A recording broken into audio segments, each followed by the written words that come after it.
En Isère, comme partout en France, il y a de moins en moins de vétérinaires ruraux. Ils ne sont plus qu'une quinzaine à travailler dans le département, soit 10 vétérinaires de moins qu'il y a 10 ans.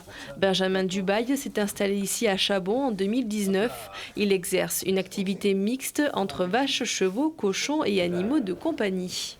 Notre activité en rural doit être à peu près à 30%. Je dois faire à peu près 30% de vaches ici, le reste étant les animaux de compagnie. Le vétérinaire qui m'a précédé, Robert Sounier, qui était à Bursin, lui avait, il y a encore une dizaine d'années, au moins 80% de son activité en vaches. Pour avoir un vétérinaire rural, il faut avoir des clients. Les clients, ce sont les vaches. Si les vaches diminuent, le nombre de vétérinaires diminue. Et pour garantir un service aux éleveurs, le département de l'Isère lance Isère Veto, un dispositif qui veut favoriser l'installation de nouveaux vétérinaires en milieu rural.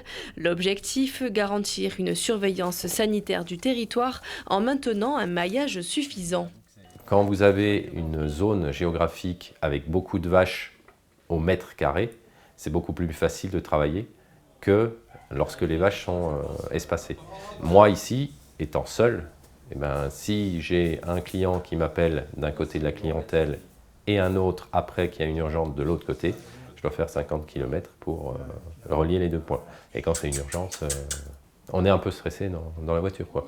Sur le modèle d'Isère Santé, ce plan d'action prévoit une aide forfaitaire à l'installation de 15 000 €, une indemnité kilométrique et une indemnité de logement de 300 € par mois pour les étudiants. Le pire, c'est quand une structure vétérinaire décide d'arrêter la rurale, parce qu'elle ne recommencera plus jamais. D'où le principe qu'il faut absolument avoir des jeunes vétérinaires qui se mettent en place, parce que grâce à ça, sur du long terme, on peut espérer encore avoir quelqu'un. Si, et là par exemple, on a une situation qui est là, c'est un cabinet qui ferme donc le mois prochain parce qu'il n'y a pas de repreneur. Donc, c'est la clientèle à côté qui va récupérer un rayon d'action qui est encore plus long qu'avant, donc ils vont se fatiguer plus vite et ainsi de suite. Isère Veto profite d'une première enveloppe de 80 000 € pour l'année 2022, puis d'un budget annuel d'environ 100 000 €.